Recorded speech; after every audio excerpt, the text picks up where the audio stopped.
What up, y'all? It's Yvng Jin, and this is The Real Thing. What's up, compas? It's your boy AnVe, and we're back with another episode of The Real Thing podcast presented to you by Creative Genius Studios. And today, we are here with a very, very special guest, someone who's paving his way through the R&B scene, putting on for the Filipinos. We got Yvng Jin in the building. Yes, sir. Hello. How you doing? How you doing? I'm doing good, brother. I'm excited to be here with you. Me too. I'm excited, bro. I'm feeling blessed. The space feels really good. Yeah. You know, we can Good get vibes, into some good stuff. vibes. So, yeah. So, before we get into this new album you just released, let's get into the early days. How was your childhood like? I heard you grew up here in Vegas. Yeah. My childhood was I guess interesting. Like up until like I was 4, my dad was working at working at one of the hotels as like an engineer. So we were doing pretty good. My mom's a singer, so Really? yeah, yep. And she not just like some ordinary singer, you know what I'm saying? She like, not to glaze my own mom. Well, actually, no, you know what? To glaze my own mom. That's my mother, right? Yeah. She's like a Whitney Houston, Mariah Carey, like that kind of vibe. So, Okay. And she's like super popular in the Philippines. So, like growing up, I kind of had like that silver spoon. Like I was good. Like, life was good. We had a house. So that like my early childhood was pretty solid. It was just like I didn't gain my consciousness until I was like 3. By the time I gained my consciousness, I was like, you know what? We're living a pretty good life. Like I had we had this family friend that would come over. She was a girl. So it was like our energy was like, oh my God, that's a girl. And then she's like, oh my God, that's a boy. And like, we were like super great friends. We didn't really have nothing to worry about. But, right, there's always a but. By the time like, I was maybe like 5 and then older from that, things kind of started to like, I guess, regress in a sense. My dad lost his job, or I think he quit because somebody had gotten a promotion and then he had gotten jealous. He was like, nah, like I'm not rocking with that. Like I've been with this company so long and then they promote this guy. Like, so he quit his job, which was super dumb, stupid. And then from there on, I can't really remember clearly what life was like, but we moved around like hotels a lot. There's a period of time where we would just stay in like the Gold Coast, Orleans, yeah. So we did a lot of hotel living. Dad was unemployed, and then he started getting into like some shady stuff. Even to this day, I still don't know like exactly what he was getting into, but like I guess like I have this to kind of put it in a perspective a little bit, like I have this fear of like knocking, like any type of knocking. So like knocking on the door, people knocking on the table, because it brings back memories of like when random ass people would come up to our door and be banging on our door looking for my dad. And it was scary, bro, because it's like, okay, I'm a kid. Here's my sister at home. My mom was usually out like doing gigs, singing at the hotels. So like we be home alone. But that's scary. It's like, bro, these grown, can I curse on here or not? Yeah, what the fuck? Bro, these grown ass people are coming, banging on the door, trying to look for my dad. We don't know why, right? They look like they've been doing some drugs or something. You know, they look crazy. But yeah, because of that and like certain other things, like my dad kind of put himself in a position that made life a little bit sketchy for us. So like I said, like random people coming to the house, we don't know who they are. Then you start seeing guns just chilling in the house. Like I remember one time, my sister and my mom, we were going to the car. I think we were like going to Walmart or something. We opened the trunk up and there's this bag. We're curious, right? What's in the bag? We look in the bag. Gang, it's an MP5, bro. Bro, why is there a Call of Duty weapon in the trunk of our car? This is the family car, mind you, right? So I don't know. Like I said, I don't know what my dad was getting into, but all I know is it was sketchy. It made us like have to move around a lot. Finances weren't very like we weren't secure like we were when in my super early childhood. So I think growing up, like I lived. I don't want to say with a lot of anxiety, but I think subconsciously a lot of anxiety. Despite all the sketchy stuff that was happening, right, and like really weird living situations that we were in, I was still a happy-go-lucky kid. Yeah. Like I grew an early love of Minecraft, you know, but that's my favorite game to this day. This is the only game I play, and like I would always go around like. I was a weird kid, bro. I would go around if we were having like family parties or whatever. I'd be the kid that's like, "Hey, watch this," and then I used to do this thing where I would like bend down, and then my legs would like be. I don't know, gang. It's interesting. I don't know how to describe it. It was some weird stuff going on, bro. I was doing some weird stuff, but I was like, "Hey, watch this." It's just kid shit, you know. Just kid stuff, you know. Yeah. Would you say, I like to tell people this because sometimes they ask me like, how was it growing up in Vegas? It was like low key kind of boring because there wasn't much shit for us to do as youth, you know, like if you're not going to the park or you're not going to circus, that's about it. Facts, like, circus, or if you don't like roller skating. Yeah, I know. But that's like, I guess one of the other things we do, we roller skate. Yeah, Crystal Palace. There's like the one by Henderson. I don't know what it's called. The ice skating rinks. Kind of fire. Back in the day, yeah. But I gotta agree with that. I don't think like really growing up in Vegas, I think the things that we did or the things that I did was like hung out with friends at the park, maybe go to Meadows Mall. Ooh. You know, like what part of the city you grew up in? I grew up on the west side. Okay, yeah. I moved around a lot. So you're supposed to go like what, like either Western or like somewhere around? For high school, I was zoned to go to Bonanza. Oh, okay. Yeah, I went to Garside for middle school, Johnson. Yeah, that's, I don't know. Like I said, I moved around a lot, so it's kind of hard to really pinpoint where I grew up. But I guess mostly west. Mostly like around like the west side of Vegas. I get you. Yeah. I heard you went to LVA. Yes. What was your I don't know what you guys call it over there. Is it called a major or something? Yeah, major. What was your major at LVA? I was a vocal major. Oh. So like all the choir things, they had like electives for like contemporary music, and then also like Broadway / theater kind of performance. And I did all of it. Yeah. Oh, man, I loved LVA. It was a great experience. You know, I made the decision to go my sophomore year of high school. Oh, damn, okay.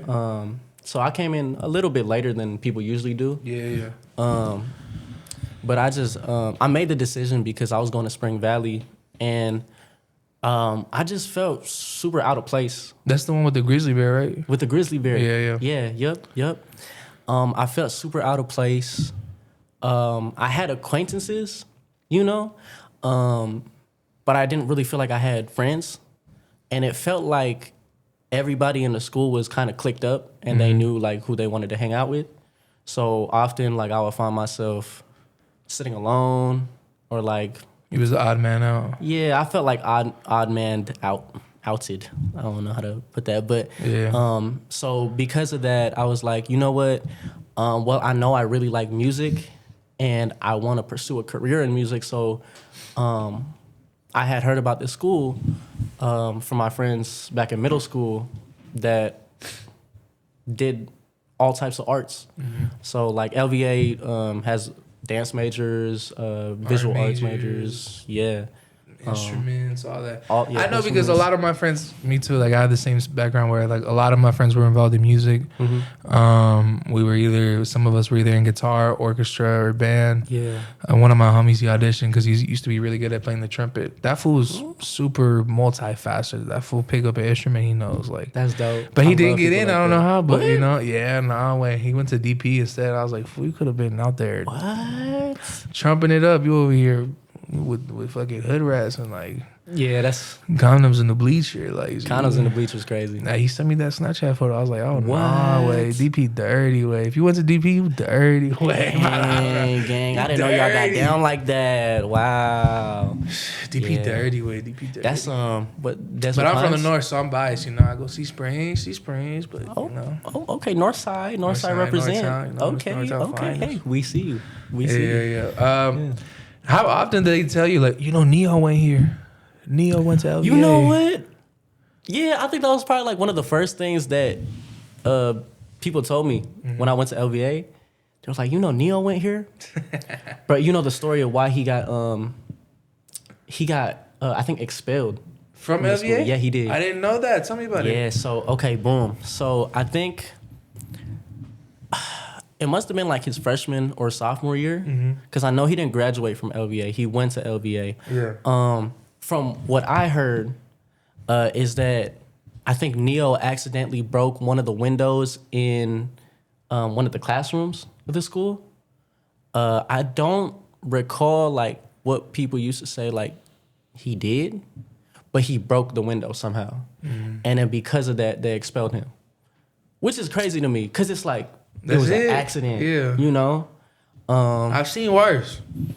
Way worse. bro. Come on, we live in Vegas, gang. I'm saying. All these high schools, yeah, it's some crazy stories. Well, I went to A-Tech, so it was the same shit. Yeah. What? They told us, they were like, oh, there hasn't been a fight here in 20 years. And the last one that happened was because two kids were fighting over a Yu-Gi-Oh card. Oh, that's pretty nerdy. And I was like, that. all right, yeah, this is weak. There was one, but neither one of those fools connected. They're still around. Oh, One of them, his brother has like a brand. I don't know if he still has like a clothing store. It's kinda Neither sick. one of those fools connected. It was funny, but they got down. I respect it. But both of them just big swings, and both of them missed. And then one of them was trying to sue him. Like, what are you going to sue for? Neither one of you fools connected. Right. But he ended up being cool. He said it was his mom that was trying to shoot. You know how parents Oh, be. But okay, he was yeah. pretty I cool. can see that. In the end, he was cool. Shout out to him Shout and the out. other fool. But yeah, that was the last fight that happened. But like I said, neither one of them connected. It's kind of crazy, especially when somebody's swinging like real big, Bro, You and then think he one. dug. So like the other fool just went with his whole body weight, just like over him. yeah. Fool. Oh, like some anime type Yeah, stuff. fool, because That's they, crazy. you know, it's just fools just swinging heavy. I don't want to say they don't know how to fight, but they just swung heavy. Like they loaded up and you know they missed. It's A-Tech though. I feel like, you don't go to A-Tech to fight. Nah, Or, but like- the one homie that the one that he got expelled. The one that got sued, he got expelled. He was from that, so I understood it. Okay, that's real. Yeah. That's real. The only reason I went to take is because all my homies applied, and I was like, "Dang, yo, you fools finna leave me at Kane? What the fuck?" So then I applied. None of them got in. Oh wow. I was the only one that got in. Damn. And I was like, I don't even want to go to this bitch. That's wild. But I was bro. just like, let me go see what's up with this. So you had applied so that you wouldn't get separated from your Yeah, friends, yeah. and then ended up Getting separated from my friends. anyways. Yeah. That's wild, bro. But I think things work out the way they're supposed to. So Yeah, I met a lot of great people. A lot of great people. Even the connections that I have to this day. Like, I'm glad I went. that's kind of LVA was the same way. Well, yeah, we had like theater kids, art Yes. kids. Like, So it got real weird, bro. what's some of But- the weirdest shit you heard? All right. I say the weirdest thing I ever seen. But I want to give this a disclaimer because I personally don't really think it's weird. It's just what people like usually think is weird. Yeah. But like we had like furries at the school, and they will bring their fursuits to school. Like you might see like the head of the fursuit, Yeah, it's kind of weird. and they just carry it around. But yeah, the But- same shit because we have fools that would bring anime body pillows. That's weird. And they would come to class with them shits, and I'd be like, what the fuck? That's fool? kind of Like, weird. Now, Yeah. the reason I say I don't think the fursuit thing is weird is because we went to an art school. So, like, in a sense, them building that fursuit is a form of their art. Okay, I get you. So I can get respect that. Now, Yeah. an anime body pillow. They would bring that shit. Wait, Kinda I'm weird, telling you, gang. it was weird. Like I remember one fool. You know, I'll be in class and then I look over and they're recording him deep throat a banana away.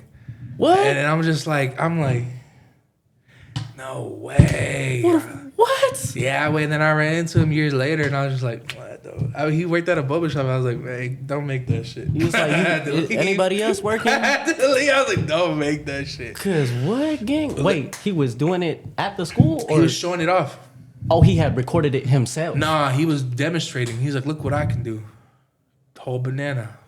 I was like, this fool is crazy. He's out of line. Whoa. And I'm over here coming from like, you know, my background. So I'm like, yeah, this fool's out of line. Wait, like, I ain't He tripping. That's what I was. And He then, tripping. were you always into music? Yeah. In one way or another. I wasn't always like super big about singing. Like I sang, but I wasn't thinking in my head like, oh, I really want to become a singer. You know? My main thing was like I like to beatbox. So like I was the kid that would just be like, watch this.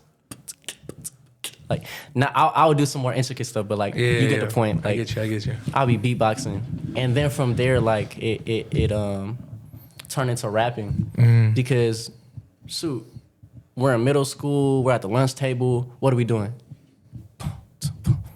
Oh, The pencil stuff, yeah. Like so, I don't know. I started rapping for a little bit, and that's how I really fell into making music. Was like, okay, like I want to be a rapper. What were some of the artists you were listening to?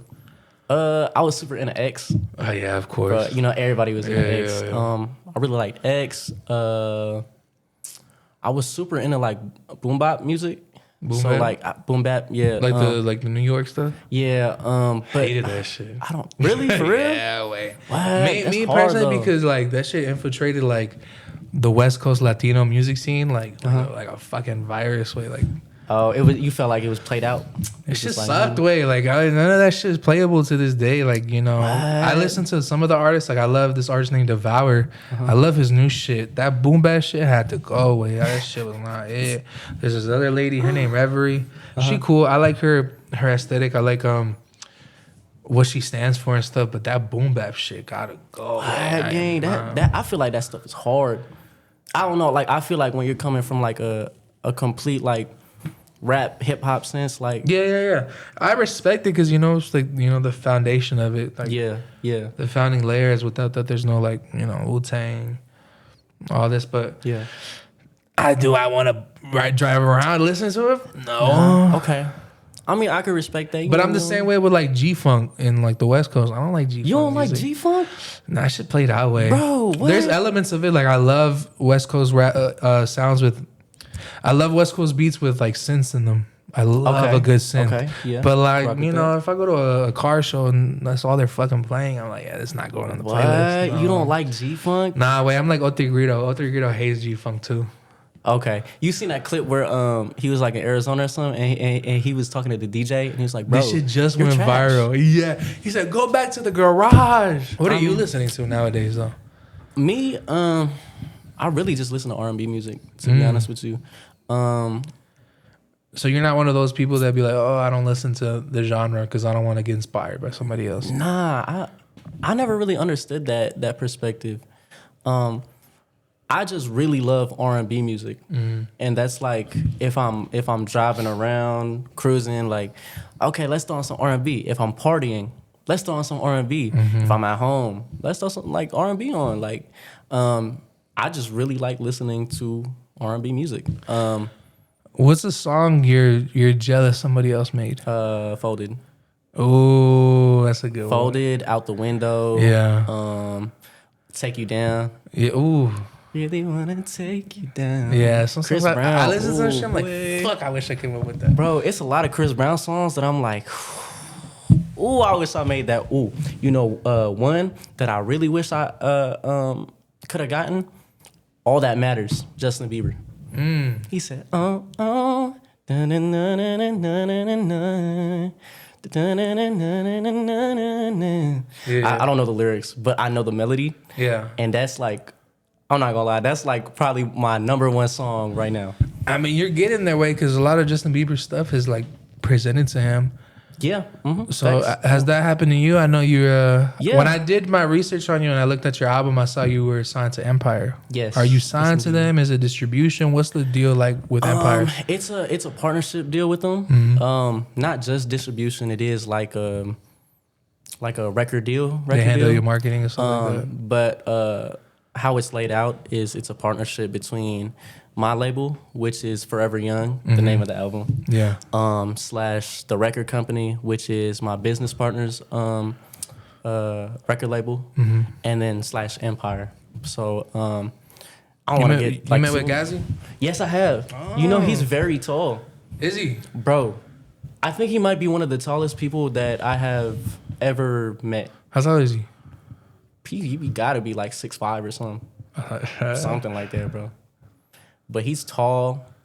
The way he carries himself is very strong. Bro, Ghazi's been around. I'm pretty sure Ghazi used to work with Tupac, if I'm not mistaken. Really? Ghazi's been around. He was in... Yeah, because he used to... audio engineer. Ghazi's been around. He's cold.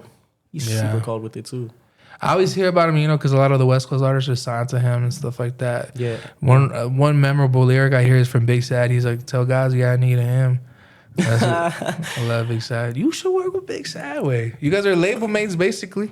Yeah, there's a lot. I have a lot of the West Coast artists are signed to Empire. Fool, and he samples like a motherfucker. Really? Yeah, I'll send you some stuff. He samples like R&B stuff. He'll sample LMA. He's like, wasting your time, just know that I'm okay. He'll sample that shit. He sampled Snooze. He samples a lot of shit. I didn't know that because I don't know. I've heard of Big Sad, but I've never really listened to his music. I'll send you some stuff that I think you'll like. I think that'll be cool. Yeah. I think that'll be super cool. But yeah, it's a lot of like people that are signed to Empire that I would like to work with. Like who? 310 Baby. Okay. You know, I feel like we're like the same, not the same age, but we're close in age. Yeah, I'm pretty sure. Raps, you know what I'm saying? If anything, fools are at least 2 years apart. Yeah, we're like 2 years apart. That's the same age, way. Yeah, we're like the same age. So that's one of the reasons I really want to work with him. And he could bring like that rap vibe to my R&B vibe. And then it's like, cool, we got a nice record. Shoot, I think Mario signed with Empire. He just went viral. Which clip? The one he told the fool get off the stage? Yeah, that was mean. I think that was mean, gang. I think it was unnecessary. But in the same token, I guess I could kind of understand why he did it. I get it because it's like, he's not as famous as he used to be. So maybe he's like, this is my time to shine, get the fuck off the stage. But I don't know because I've heard, I've seen Travis Scott trip out on cameramen before. Oh yeah. Yeah. What was the Hot 97's festival they used to do every year? Summer Jam. He tripped on somebody at Summer Jam. Damn. He's like, get the fuck off the stage, bro. He tripped on a Hot 97 cameraman. Damn. I just can't understand that though, because wouldn't you want the cameraman to like get the best angles of you? I would be like, hey, get on the stage if you have to get that good angle. But what if that shit was a whole play? What you mean? Like, he's like, get on the stage and I'm gonna trip on you. That shit'll go viral. Oh, that's kind of smart. Oh, I didn't even think about it like that. And then there's multiple angles. Like, hey, Mario tripping. There's his angle. There's the people's angles. Audience, people backstage, and then everybody's that's posting free. it. At least 5,000 people at minimum. People recording you. I don't know. 5,000 people post the same clip. It goes viral, but I feel like it's like at what cost though? True. Because I feel like then that taints his image. Yeah, a lot of people were clowning him for that. And a lot of people were kind of turned off from his music and him as a person, which is sad because I feel like Mario is probably one of the best vocalists in R&B music. And he you cannot deny his talent. So it's sad that you have a moment like that. And then it's just like it kind of makes you feel like I don't know if I'm rocking with Mario anymore. Are you homies with DJ Santana? Santana the DJ? I can't say we're like homies, but I like what he's doing. I like him as a person. Like I like everything that he's doing. All right, let me see. Let me see if you're as controversial as him. Who are some of the worst vocalists in the music scene? Worst vocalists in the music scene? Dang. Oh, that's kind of hard because I don't listen to bad vocalists. You know what I'm saying? Who are some people you avoid? I avoid? Yeah, listening to. Avoid listening to? You don't have to answer. I really want to though. I just can't. I'm trying to think. Like, who do I skip? Oh man, who do I skip? What if I give you a list and you tell me if they can or can't? Yeah, let's do it like that. Give me a list of people and I'll tell you if I'm skipping or if I'm listening. All right, Bryson Tiller. I'm listening, gang. I'm all the way there. Tory Lanez. I'm listening. I'm all the way there. Okay. Who else? Let me look at my playlist. Let's do it like that. Cause it's really hard. I'm trying to think. I would assume you guys got some in the back. Hallie and Chloe Bailey. I think I would listen, but I really don't listen to their music, so I can't really say. Summer Walker, I'm staying. That's easy. Yeah, Summer's hard. I'm not gonna lie. One of the songwriters I work with might not like that one. R. Kelly. Hey gang, I'm gonna let that music rock, bro. You know what I'm saying? Look, R. Kelly has some crazy stuff tied around his name.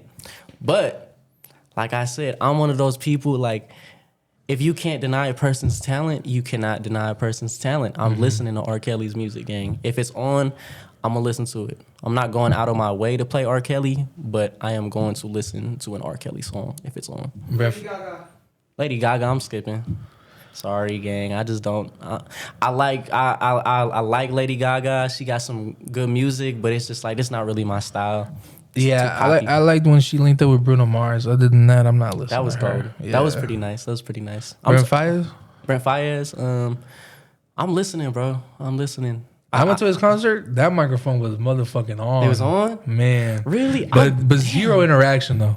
Really? You know how some people be like, Las Vegas, what's up? You know, like they interact with the crowd. Fuck no. He's like, you're getting these 15 songs and I'm out. He didn't even say bye. What? He was like, all right, Vegas, I love y'all, or good night. He was just like, all right. Shit just faded. I was like, what the fuck? Like that's how it ends? I was thinking this fool's about to come with an outfit change or something. What? Yeah, no, that shit. Wild. Yeah. Who else? Alicia Keys? Cause she still sing.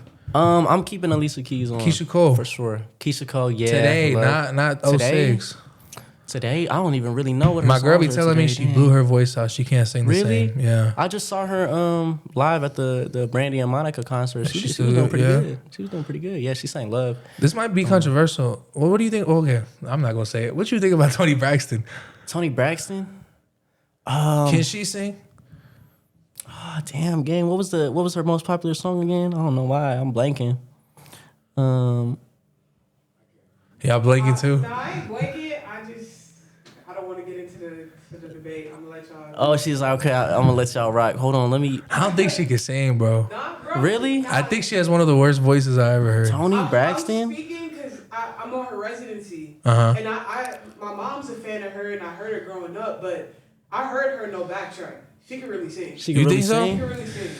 When She's lazy though, but I shouldn't say that because my mom also has lupus. She has lupus. Oh, she does? It makes you hella tired and shit. So she's not gonna give it 100%. Yeah. Okay. Only in rehearsals a little bit, and then like the last part of the show. Mhm. But like in between, Whoa. like she really sang because I seen her pass out. Yeah. But, What? She can really sing. I wasn't a fan, but she made me a fan. Yeah. Like, Damn. I really am.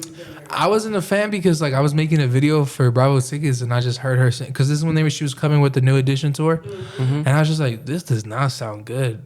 Yeah. And a lot of people claim her as a legend. I'm not saying she's not a legend, but when I was listening to it, I was like, I don't like this. Oh, you didn't see the appeal? No. Maybe it's like I didn't like her voice, but at the same time, like me being a musician, like even when I was single and I was like, talking to different girls, if her voice was ugly, I was out. If she had an Really? ugly, if her voice was not like her voice just like I was out way. You're talking about like Just a speaking voice. Like if she had like an annoying or like the shit sounded ugly to me, I was out way. I'm kind of like that too. Yeah, way. I'm supposed to listen to you all day. Yeah, And so you if don't wanna your hear, voice like, is ugly, I'm not trying to hear that shit. Yeah, I don't know. I think I'm kind of the same way, but I never really tied it to like being a music guy. Mm-hmm.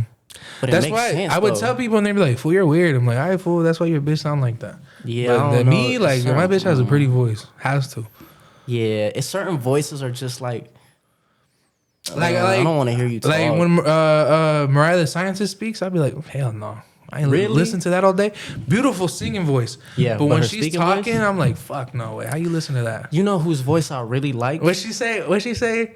Am I your baby? Am I- Something like am that. I I was your like, baby? this shit is annoying. I would have hung up. Hey, so I was just talking with my sister about this, the baby voice thing. Like when a girl baby voices I you, don't like that You don't shit. like that? No way. Well, because it Dang. gets annoying when you meet older people. Like I remember like a family member. Damn, Yeah. I'm about to air her out. Oh, well. Ooh. She was like at that time, like maybe she was like in her 50s, 60s, and she would do like a little baby voice, and I'm like, you're granny. Like, what? Why are you doing this? Yeah, I think Gigi, put it up. when you I'm get not to a doing this certain fucking age- baby voice with you. Put it up. We're fishing right now. Fuck you doing that? Oh, the little fishy. I was like, girl, I ain't put that shit up. I think it's cute. I kind of like the baby voice thing, especially when maybe it's because I'm young, but like when a girl baby voices me, I'll be like, yeah, like I'm your baby, like yeah, okay, like yeah, just sweet talk me, it's okay. I On can some rock with it. intimacy shit, yeah, but like when it becomes like, I went to ATEC fool, so like there was a one girl who used to like high pitch her voice on purpose. On purpose, way, and sometimes her real voice would come out. I'm like, this bitch thinks she Michael Jackson or something. Like, It's just like that, like you know how they say they got like the pick me voice or something. low like that? key, because then like she sneezed, she'd be like, "Thank you," and I'd be like, "What the fuck happened?" I was like, "What the fuck happened to that shit?" Might have to Yeah. double check. Oh man, I kinda caught my girl one time. She like used to fake her sneezes. Yeah. Oh, I was like, wow. yo, I was like, knock it off yeah. right now. I always wondered if that was like a real sneeze because I hear girls do that sneeze and No I'm like, way. I don't know. The human way. Yeah, it don't You think? feel right. You think Blast could sing? Yes, I think Blast can sing. I think Blast can hold a note for sure. I don't know if I've heard him sing like raw vocals, but obviously, right from his music, he's very melodic. Yeah. I think he can hold a note. I'm not sure if he can sing. I think I'm gonna be a hypocrite on this one. I went to his concert. It was cool. He had stage design, choreography. I hate to be that guy, but it wasn't memorable. But it was great. I had a great. From what I remember, it was a great time. I Yeah. don't really remember his set list, but I'm also not the biggest like Blast fan. I feel like sometimes it's a little too repetitive. Too repetitive. Yeah, the music. But I'm being hypocritical because like some people might say this same shit about the people I listen to. Like my Yeah. girl one time, she was complaining about OGZ. Like, man, you make the same song. But I'm like, when I want to listen to OGZ and an OGZ album come out, like I'm gonna get 12 more of this. You know what to expect. Yeah. Okay, I can understand Because that. there's some artists like there's a Kanye or a Tyler the Creator where every album sounds different. Yeah. But then there's also those artists that if you want a certain vibe, you go to them. I can agree with that. Know what I'm I saying? can definitely agree with that. I used to like for me personally, I used to put myself in a lane. So if I made a song that didn't sound like, oh, this is kind of a lie, but for the most part, if I made a song that didn't sound like didn't give off a trap soul or like dark R&B vibe, I wouldn't put it out. I had some exceptions though. I made like a rock song and then put it out. That's good though. It's always good to be versatile. Yeah. When I was making music, people be DM me like, "Yeah, I know you make West Coast music, blah blah blah." I used to be like, "The fuck, fool." That's not just I me. can make all. That's types yeah, of music, yeah. gang. Like I did want to ask you this too. What was it like going viral with that post saying, waiting for all the Bryson Tiller, Tory Lanez fans to come find me and keep it G-Way. I saw that shit like when you first dropped it. Oh, really? And I remember I looked at you and I was like, oh, he from Vegas? Like, I remember I was at my in-laws house. Like, I remember exactly where I was when I saw that video. Damn. Did you think that video was going to go viral or No, bro. what was that experience like for you? Well, I think by that point I already had a couple viral posts off the song.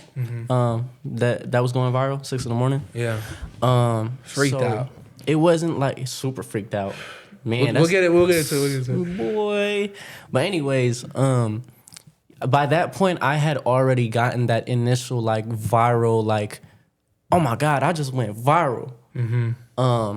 I think the first clip that went off was the original 6 in the morning, like me lip syncing to the song.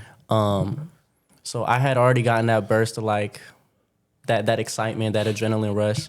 By the time that post went viral, I think I kind of had a feeling it was gonna go viral because I was studying TikToks. I was studying like all the people in my niche, like so all the music artists, like what they were doing. Like how long a video had to be for it to have the most chance to go viral. At that point, it was like 6 seconds, which that video is. And then that me waiting for all the blank, blank, blank fans to find me was like a popular thing with all the music artists. So the song was already viral.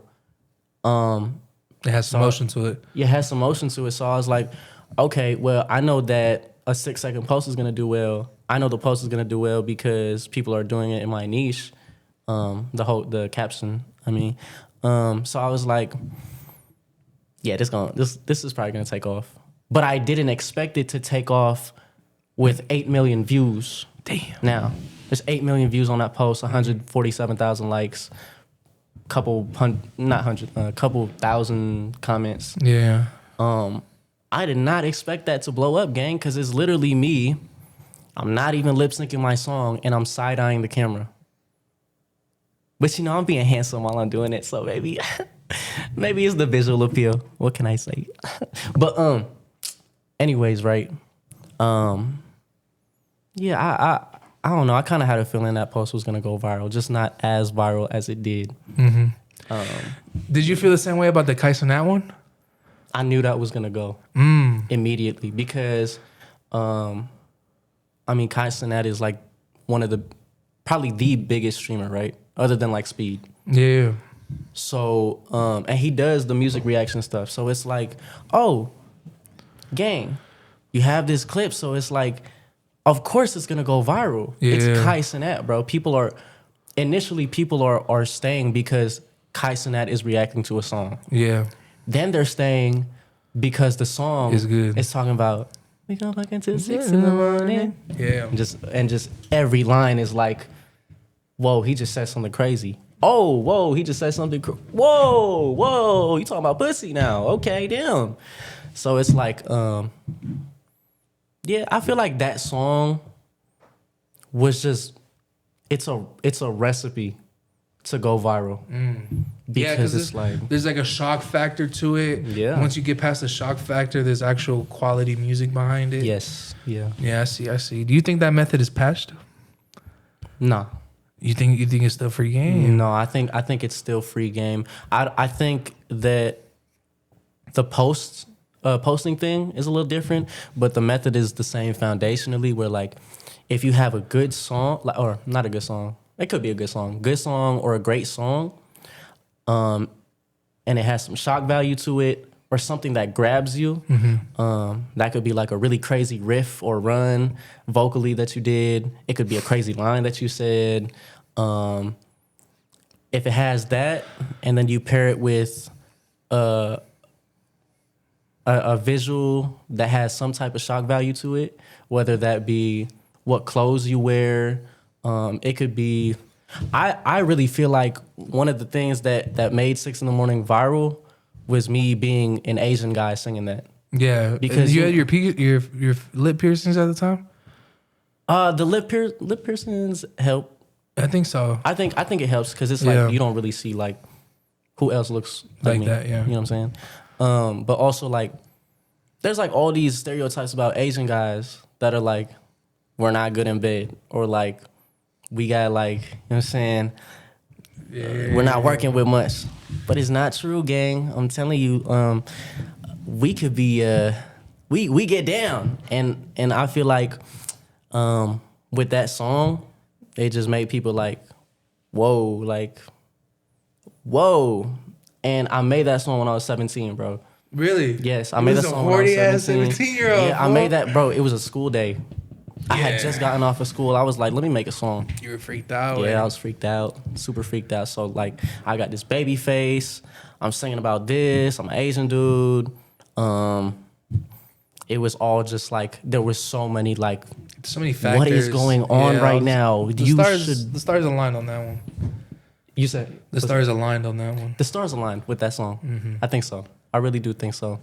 But I think it could be recreated for sure. What do you think is the method right now? Right now, what are you seeing the most success social media wise? 20-second posts. Don't make your song your. Are we talking about like music posts or just posts in general? Okay. Oh yeah, too. Yeah, social media. Don't make your post longer than 20 seconds. Unless it's something like, it's a really high quality like visual. I'm talking like maybe like a 4-bats visual or like something color graded, cinematic. Keep it 20 seconds. Probably only do 4 bars of your song and then cut it, let it loop. I would say invest in like a cameraman because while you can and you should utilize your phone, and just make content every day, post at least one thing every day. I think the algorithm is starting to favor higher quality videos. Yeah. So if you can, you want to invest in a cameraman or just something that looks professional. So do a mic drop video. I tell people that all the time because it's like 99% of what you see online is stuff straight off the iPhone. Facts. So once you're that 1% who actually shows a high quality video, that catches the eye. That's what makes people stop. Even if they just stop for a quick second and go past, they stopped. They do stop.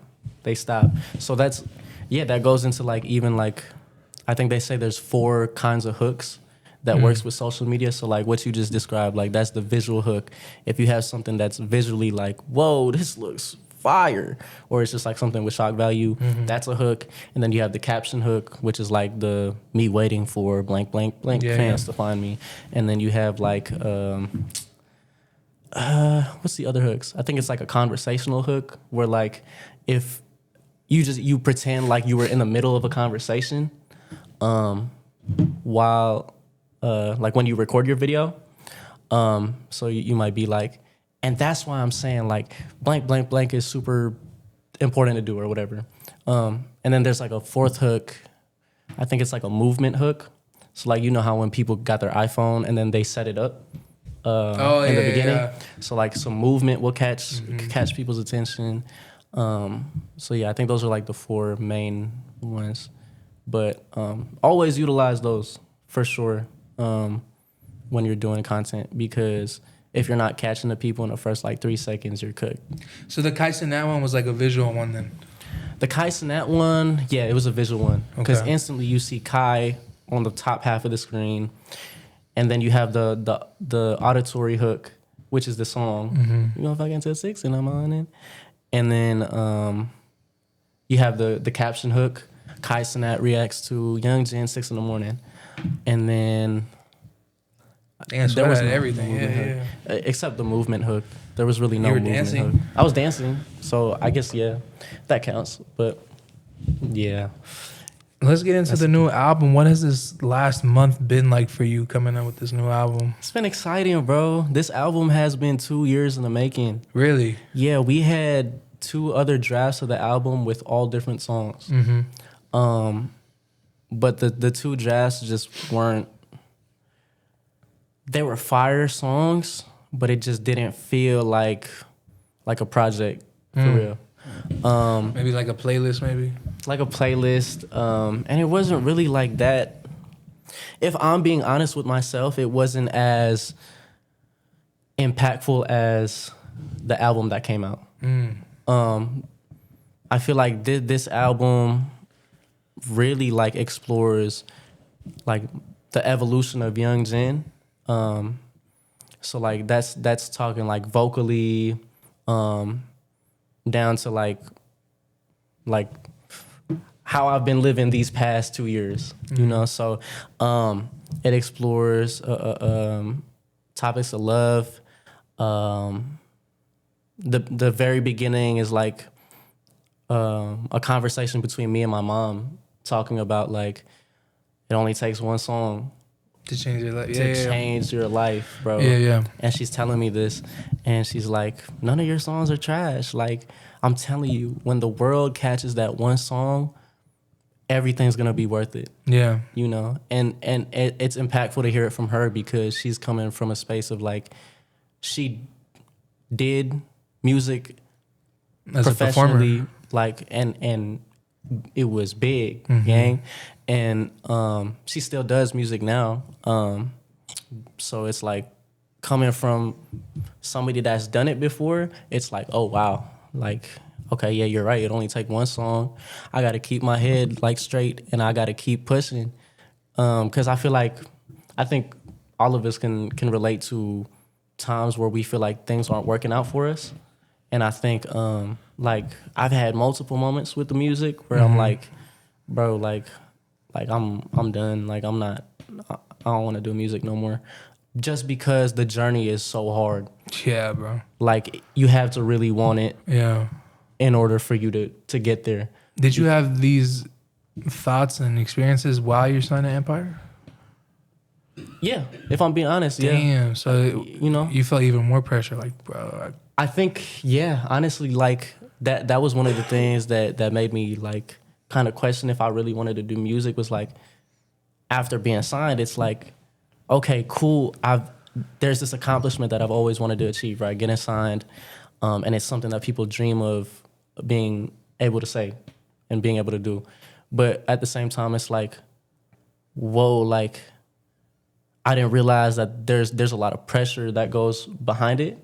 For the first time, at least, the first time you get signed, you're getting put in rooms with people that are a lot more talented than you are, have been doing it for way longer than you have, and are probably way more comfortable in the studio than you are. Yeah. So as a new artist, like when I first got signed, bro, I was kind of like, I was shaking in my boots. Cause not to toot my own horn for real, but coming from Vegas, I felt like a big fish, for real. In a small pond. In a small pond. And that's when I realized that when I got signed and then I started working with other songwriters and producers and being in the studio, like being in the studio, I realized like, oh, there's a whole ocean. There is way more fish in the sea out here that are bigger and badder than me. So that for a while I kind of struggled with like feeling like I was You where I belong? was. Yeah, I Yeah, belonged. you dealt with imposter syndrome. Yes, bro. I dealt with imposter syndrome bad, gang. I don't really like struggle with it now just because it's been some time and I've had some I've had my own time to really process everything and really look back at my own achievements and understand that not understand, to really, oh wow, my bad. Did not mean to kill the moment right there. That was bothering me. I had some skin on my lip. But anyways, I got some time to really like fall back in love with myself, you know? And I feel like that's something that everybody has to go through because it's like, it gets so easy to be your worst enemy. Oh, yeah. And when you get in that headspace, it makes everything else way harder. Especially when you see success in such a short spritz where it's like, I have to replicate this big number. So I feel like, you know, it's like an uphill battle. It is. It's like an uphill battle because it's like, even though I had, by the time I got signed, I had been doing music maybe 8 years, something like that. But I never really experienced the jump from being like not known to like, oh, all of a sudden I could go to New York and be recognized by somebody. Like that's a crazy jump to make after not understanding what that is for so long. Yeah, that I think that was another thing too that kind of like had me stumped, was just like, even though there was a lot of positive comments and a lot of positivity coming from 6 in the morning and like those posts going viral, in the same token, probably like after the 3rd month of seeing like growth and people being like, what song is this? Like, oh, this is fire, this and that. Bro, there was probably like another like 3-month period where every time I open my phone, it's just negativity. Really? Yeah, it's people being like, you're trash. Like, people always be talking about the death threats. I didn't really think that was a real thing, but people really be like, oh, bro, like, I hope you die. Like, just saying the craziest, like, wildest, meanest things that you could say to a person, bro, it's been said to me. It has been said to me. And while a lot of people will be like, oh, gang, like, who cares? Like, you're seeing all this success and this and that. But, like, people got to understand, bro, when this is your first time ever having, like, this many eyes on you and you're getting bombarded, bro. Yeah. Every time you open your phone, it's something negative. Bro, it's kind of hard to just be like, oh, like, none of it really, like, it don't bother me. No, gang, it bothered me, bro. Yeah. Bad, bro. I mean, you're only human, bro. And then all these people with, like, you can't get at them, or, like, there's people without a profile picture just in a private account just talking crazy. But you know what messed me up? Sometimes it was, like people's, like, main accounts. So these are people that are proudly saying, like, oh, like, I hope you die. Like, I want to fight you. Like you're lame, you're trash, you're this and that. And this is just like, the things I'm saying is like the tip of the iceberg, bro. Yeah. People will go into detail, like trying to ruin my day for real. Yeah. And I think it'll come. It comes with it, especially with your image. Like, you know, the ladies love you, so it's like, they're like, the girls like this shit, fuck this fool. Yeah, and then they feel a certain way, you know? They be mad, It's like what I told you with A-Tech. There's fools there who have never experienced, you know, being with women. There's fools out in the real world that is like that. Yeah. Where they see another man succeeding, they decide, oh, I'm going to hate on this. Right. Instead of just being like, oh, you know what? Do your thing, or just keep it, just ignore it, or I don't know. Yeah. I don't know. I never really understood it. Like going out of your way to down on somebody. Yeah.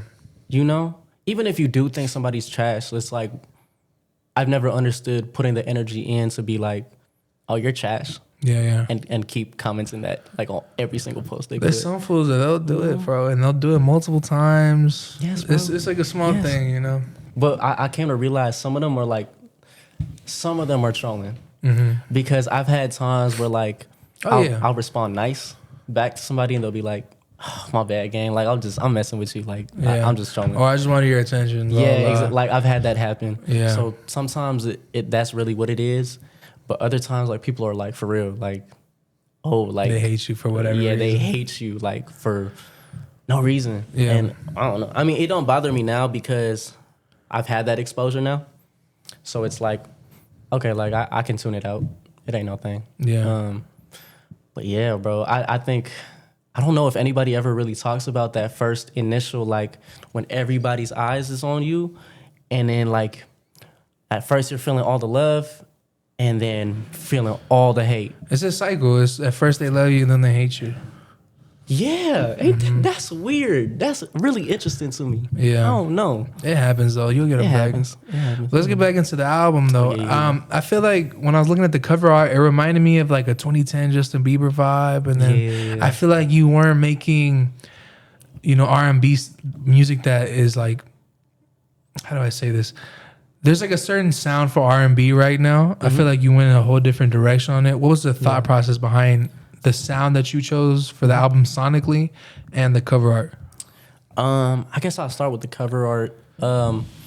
Really, the cover art, when you look at it, in the background, it's a crowd of people. So it's really me standing in like an arena or like what's the other really big Stadium? Yeah, in a stadium or arena.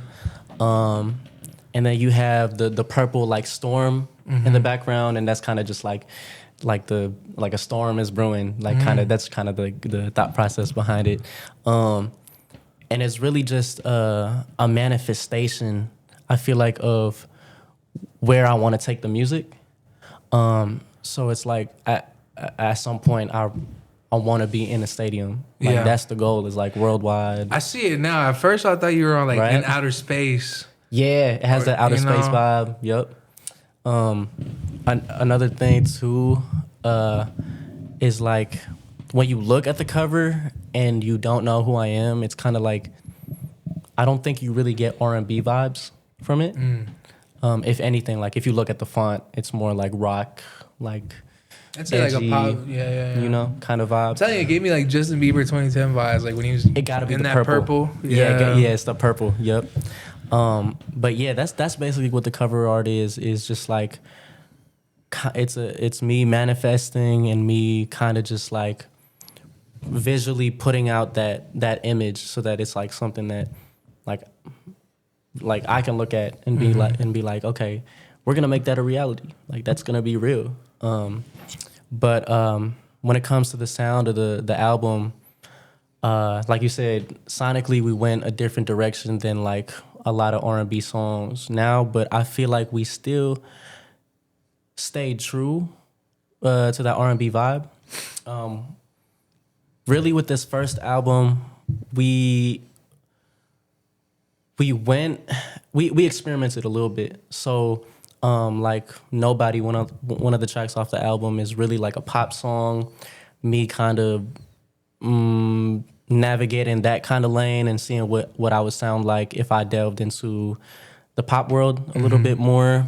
All the slower tempo songs like Down For Me, Down This Road, Don't Want to Be a Player, those are more like the dark R&B, like kind of like what I would generally go for musically.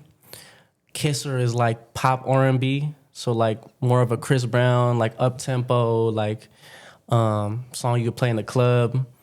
But all the songs, all that is like, it's like pop R&B. Yeah, that's like the shit. Like I just keep going back to Justin Bieber, but I liked it. It's like the one that I think you're all that. Yes, bro. Yeah, I'm low key biased. My favorite one was you were talking to the girl, and I don't know what you said, but you told her like you're the real thing or something. And I was like, he said it. He said the real thing. I forgot what song it was, but you said the real thing, and I was like, foreshadow. I wish I could remember.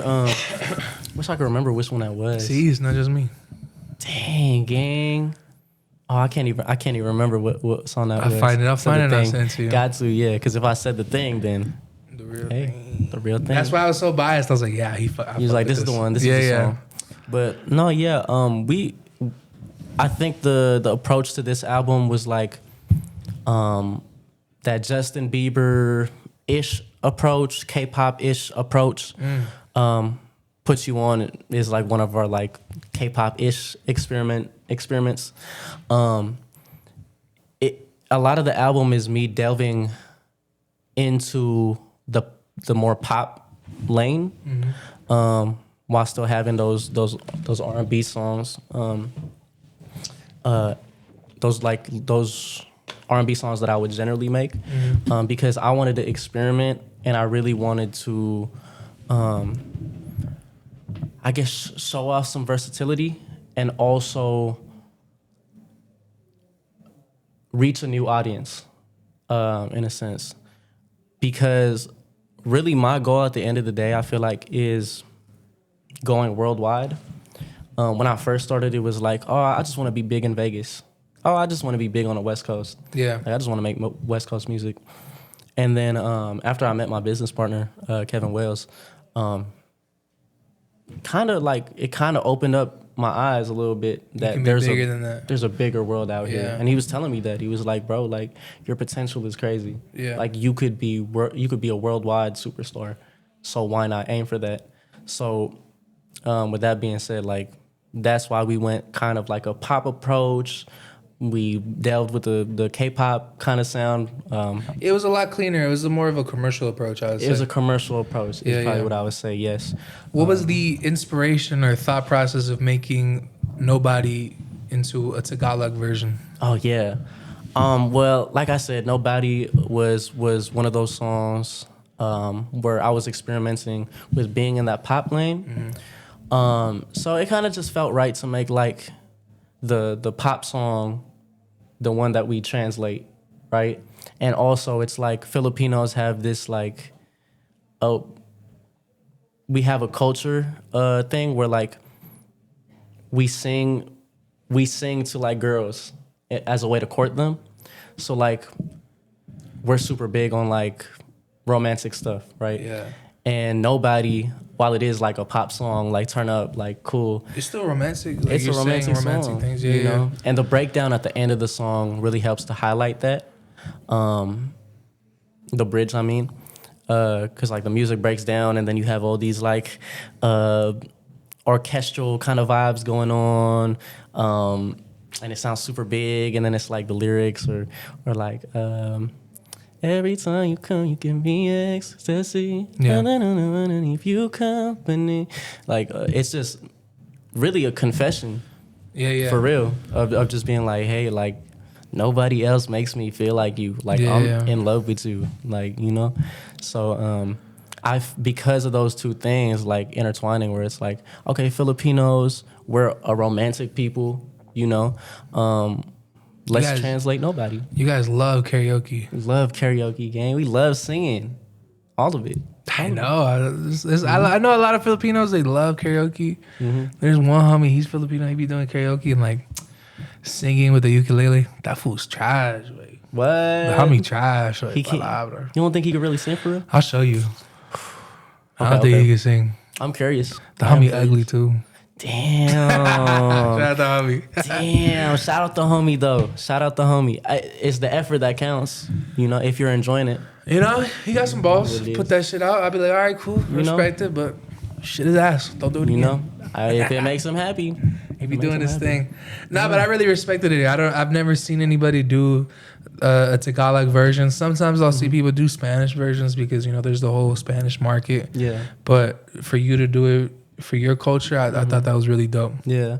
And it's like too, like, I really want to connect with like my roots and also like build a community in the Philippines because it's like, bro, like that's the motherland. That's where my ancestors come from, you know? So it's like, it only makes sense to be in that world, you know? And you speak Tagalog? Like, are you fluent? Makonte. I can understand the Am language. I saying it right? I'm sorry. Yeah. You did. You actually you said it great. Yeah. I grew up with a lot of Filipinos. Yeah, bro. That was perfect. A lot of people be like Tagalog. No. No. That's bad. Yeah. That's real bad. But yeah, I could understand the language more than I could speak it. Okay. Do you guys have a saying for that? Like in in the Latino community, if you don't know Spanish, we call you a no sabo. I've heard of that. Yeah, I have heard of that. I'm actually not sure. I don't know if we have a saying for like a person like that. I don't know. I feel like I know a lot of Filipinos, and I just feel like not all of them know Tagalog. I know a lot of Latinos, but 99% of them know Spanish. I think it's because I always throw this like this theory out when I'm talking with people, but like I think Filipinos and like Asian people in general, when we migrate to like different countries, it's not, I don't think it's very often that we keep our roots. So like we just we just melt with whatever's around us. Yeah. You know, so I think that's probably the reason why. And that's also kind of like part of the reason why I want to tap in with my culture and learn more about my culture and because you make know how music, it goes. Yeah, because it's like, it's important that we don't forget where we come from. Yeah. You know? Because, I mean, we got some cool history. I mean, we've been colonized 3 times. We fought and we won. Yeah. All those 3 times. We're an independent nation now. We have some cool, like Filipino heroes, in a sense. Like, I forgot the name of one of them. Oh, that makes me sad because he's badass. Super crazy. He fought the Spaniards when we were being colonized. Yeah. And it was just him, and he was like killing shit. He was crazy. Yeah, bro. We got colonized by the same people, so that's what Mexicans and like Filipinos were like cousins. Yep. And we have like similar words. You guys call them pesos, right? Yeah, pesos. Yeah. Paño. What's is it puta or what is that for you? Puto. Puto, what is that for you? It's Isn't it like a dessert? It is. It's a Filipino dessert. It's really good too. Man, that ain't no dessert for us. Nope. Hell no. Yeah, we gotta be careful with that one. But, we should have did that. Damn, I dropped the ball. Yeah, like the one we did with the Puerto Ricans. I seen that. I dropped the ball. Like the words, yeah, right? Yeah. I dropped the ball. I seen that. No. Well, I don't know, because I mean, we'll do this again. We'll do it again. We can do it again. We can do it again. But before we wrap up, tell me about your relationship with Kevin Wells.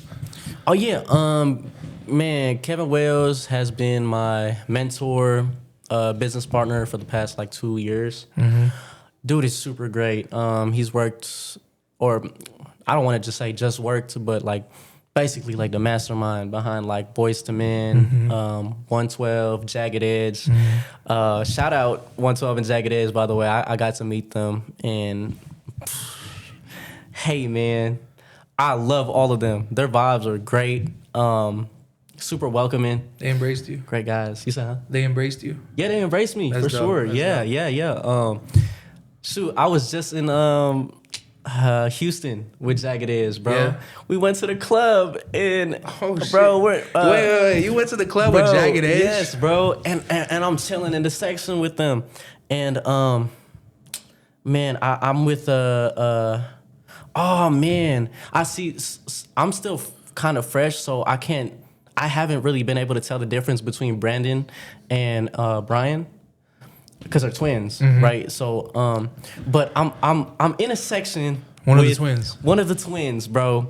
The section is full of girls, bro, and they all look older than me. Now listen, if you just seen the thing I just posted, bro, I got a thing for older girls, bro. I did see that. But I'm still learning how to navigate that lane. Like, I'm still nervous around like girls older than me. Yeah.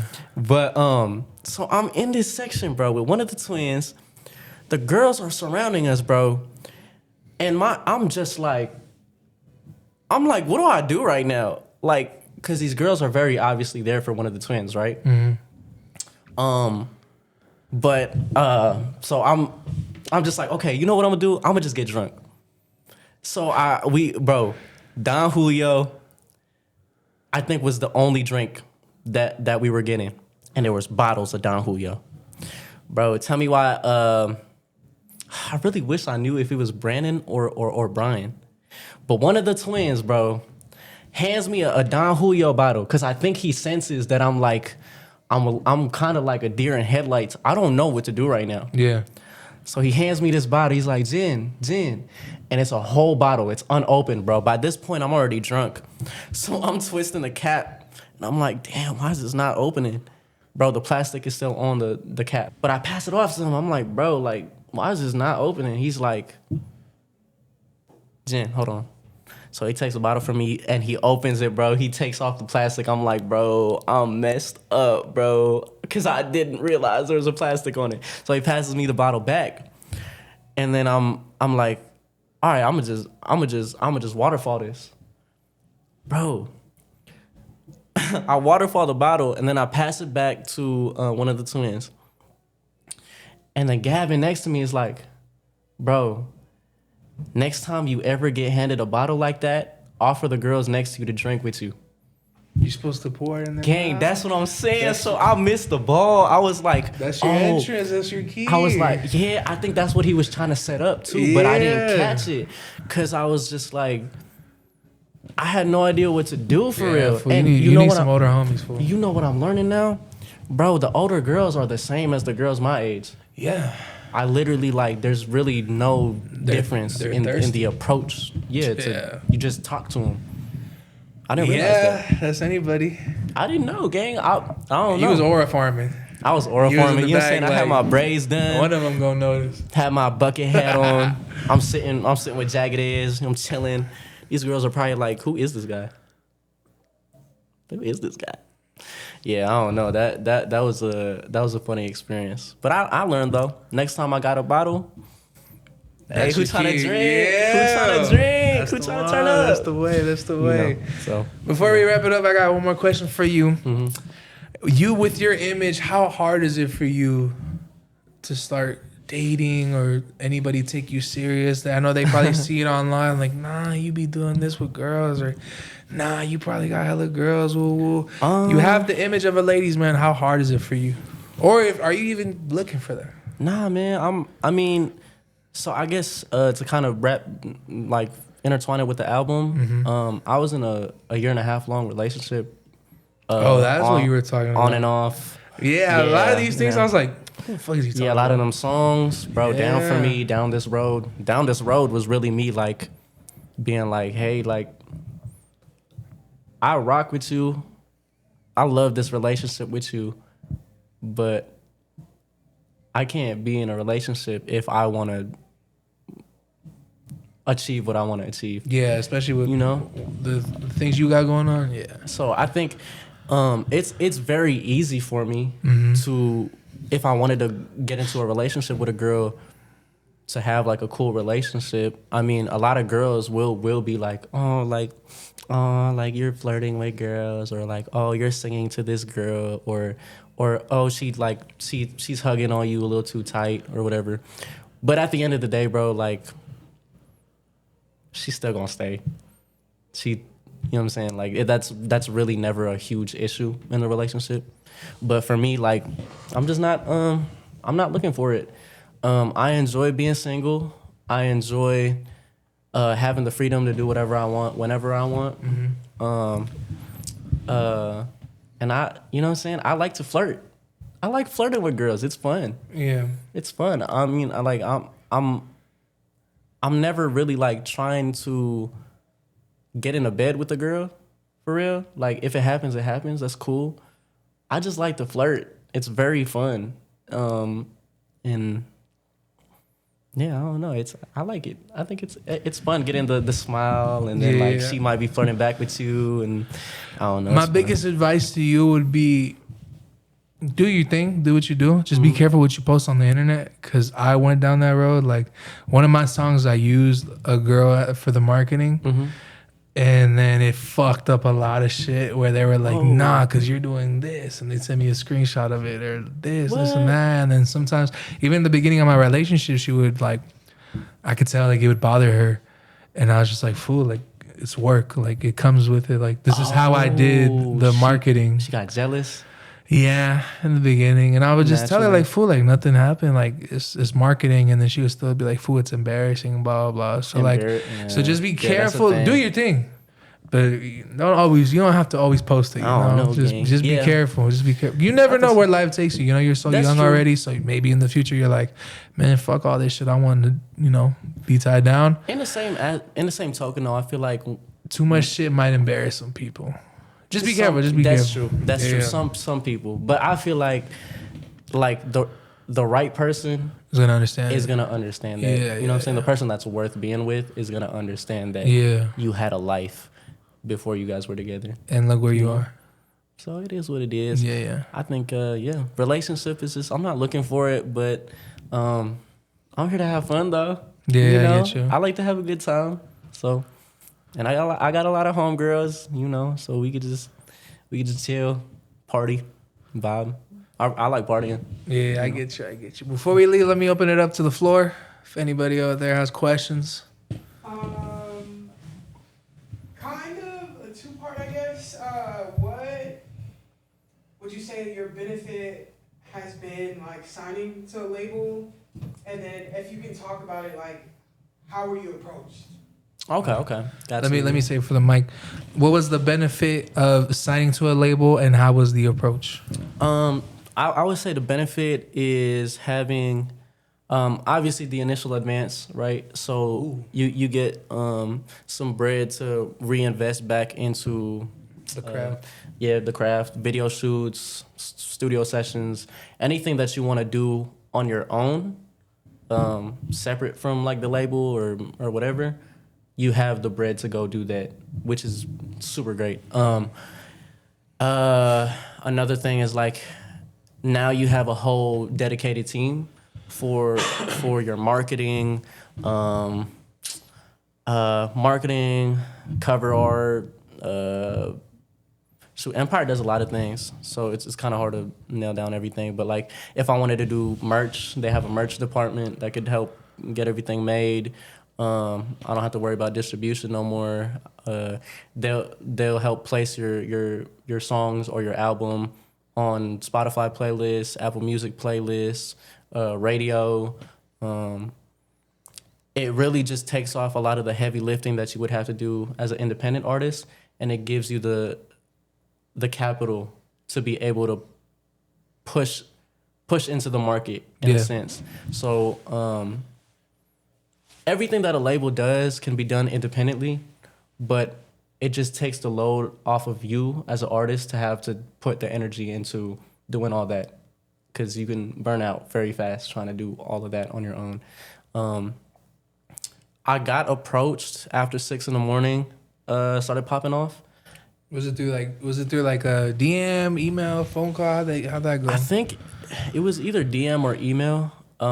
They really reached out to my manager, and that's how I would find out about like labels being interested in signing or flying me out to go meet with them.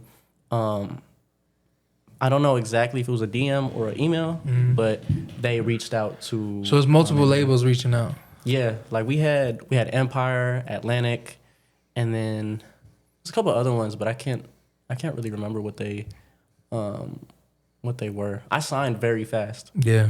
Which I don't know. I wouldn't say it was the smartest thing to do, because I took one meeting with Empire and then I was like, yeah, Empire is it. Yeah, I like Empire. From what I've heard, I've never heard anything. I was gonna say, you said Atlantic. I'm like, fool, stay the fuck away. Oh, for real? The homie just left his deal with Atlantic. Yeah, stay the fuck away. But I think you made the right decision. I think so too. I'm one of those people that's like, if my gut feel cool about it, then like it's all good. What was the difference for you to be like, yeah, Atlantic? Yeah, Empire. I think I already have my mind made up, because when I first started making music, I've always wanted to keep things independent, and we all know Empire to be like the label that you go to if you want to be an independent artist. Yeah. So I really already had my mind made up. What helped it was just the team being super excited about like what I had going on, what the future might look like with my music and like me as an artist. I felt like I was being embraced like heavy. So I was like, you know what? Like I feel like this is home. I feel like this is cool. I think I could rock with being signed to Empire. Mm-hmm. So that was really it. It was just like Ghazi, Nima, Tina Davis, everybody on the Empire team just was super excited and like welcoming. So I was like, hey, I like Empire. Yeah. I'm gonna sign with them. So that was really my process. They're based out of Northern Cali, right? Yeah, in San Francisco. Yeah. Yep. I think Larry June is with them too.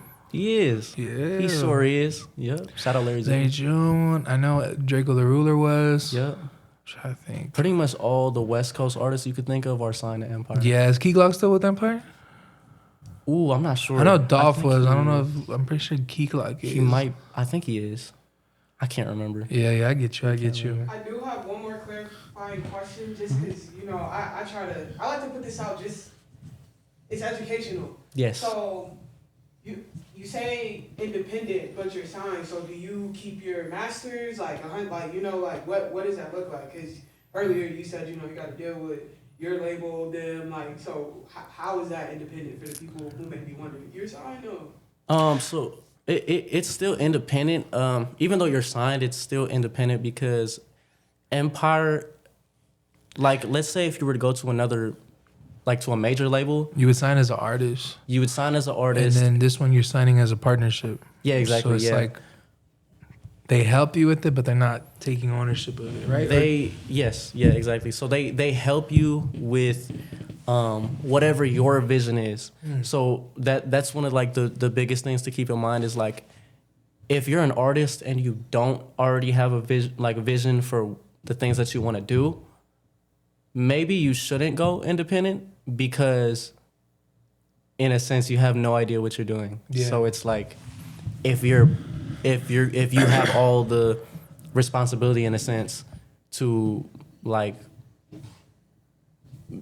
do all the things that an independent artist does, you're kind of cooked because you have no idea what you're doing. Mm-hmm. So with major labels, you might have like less creative control, but they're heading your project. The A&R is finding people for you to do features with, people for you to work with, people to curate your sound. They probably have a team to help you with your branding, like how you present yourself. A major label will take control of the things. They will take control of your artistry in a sense to help give you the biggest chance of you being successful, pushed into the market. Yeah. Successful. Now with Empire, it's like Empire is like, okay, you let us know what the vision is and we're gonna do whatever we can to support you. So you have your creative control. You have your creative control, and you have a team to help support your vision, in a sense, rather than just like being a yes man and being told, okay, here, this is what you're gonna do. You're gonna go on a radio interview here. You're gonna do this show. We're gonna try to get you to sound like this. We want you to sound like this, look like this. With Empire, it's like, you take the reins, gang. You tell us what it is, and we're gonna make it happen as best as we can. But as far as ownership goes, like, if you're open to talk about it, like, what are, percentages for you, or like, how does it go? That I'm not completely sure if I could like speak on. Okay. So I'd rather not. Yeah, I get you. Get into it, but we're trying to keep you out of trouble, brother. No, I love. Yeah. But I'm not completely sure if I could get into those details. So yeah. But Can you say if you own your masters or not? I believe. Ooh. I believe I. Damn. Actually, I don't. No, I don't want to say anything because I'm not. Yeah, it's all good. It's all good. I get you. Anything else from the people? Biggest influence besides your mom. Ooh. Biggest influence besides your mother. Biggest influences, Bobby Brown, Michael Jackson, Chris Brown. It's something about what a lot of the most talented people ever have like Brown as their last name. James Brown, Chris Brown, Bobby Brown. Anyways, Michael Jackson, Tory Lanez. Love Tory, bro. Bryson Tiller.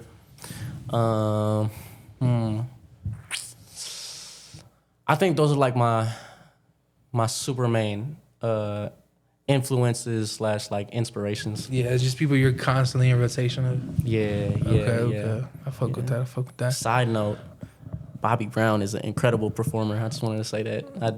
Side note, Ray J had the cultist diss track, and it was towards Bobby Brown. Really? Palabra. I did not know that. I met Ray J. Yeah? You Yeah, should have told bro. him, bro, you have the greatest diss track of all time, bro. You have to go. Gang. Yeah, I had no idea. Yeah, go listen to Boyfriend by Ray J. He's talking about Whitney Houston and Bobby Brown. Whoa. Yeah. He's telling them, like, that's your wife? I'm her boyfriend. And this and that. Like, you don't beat her right. Making love is cool. Just pull her hair sometimes. He said some cold, That's crazy kind of cold. shit. I'm not gonna lie. As a diss well, track, yeah, that's kind of crazy. Yeah, well, I'm telling Kind you. of scandalous. Man, I'm telling you. But any message you have for the people, let them know where they can find you. You can tell them into this camera right here. Okay, yeah. Y'all can find me on all social media platforms at Yvng Jin. That's YVNGJIN. I just dropped this new project, Forever Young. It's my first album ever. So y'all go check that out. It's a vibe. You're probably gonna find at least one song that you like on it. All platforms. All platforms. Let me see. Anything coming up in the future? To all my fans, future fans in the Philippines, ¿cómo está? You know what I'm saying? I'm here. I'm learning the language. I understand the language. I just really want to be able to speak with y'all. So I've been watching my Filipino TikToks. I'm trying to get into some movies and TV shows. So if y'all know any, let me know. And yeah, everybody stay positive, stay kind. And yeah, just have fun, Just be you and turn up. Definitely turn up because that's what makes life fun. So yeah, it's been Yvng Jin. And yeah, much love, y'all. Peace. Well, there you guys have it. There's another episode of The Real Thing Podcast. Shout out to my boy Yvng Jin for coming through. My Filipino cousin over here. Yes, sir. This is The Real Thing. I'm AnVe, Mr. Northtown's finest. Big thank you to Creative Genius Studios as always. And we'll see you guys in the next one.